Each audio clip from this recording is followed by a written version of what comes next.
Hi, it's flooring day. They sanded yesterday. Let's take a look. Okay, they're ready to be stained and sealed, and we are here.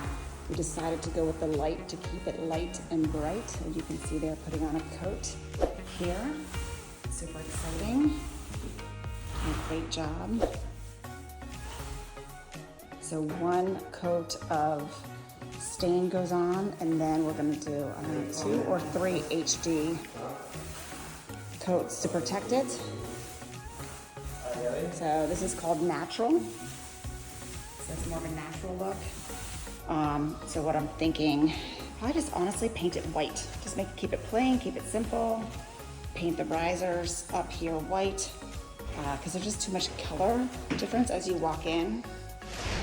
So we ended up going with the lighter color, more natural look.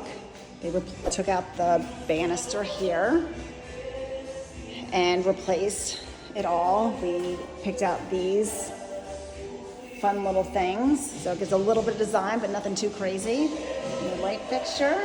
The workers are still here, jamming out, love it. So it's got,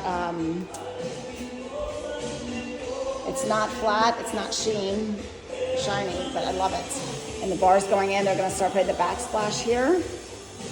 But Ann and Dale Floors did a fantastic job. And next day remodeling, renovating, they opened all this up, so it's a lot more light through.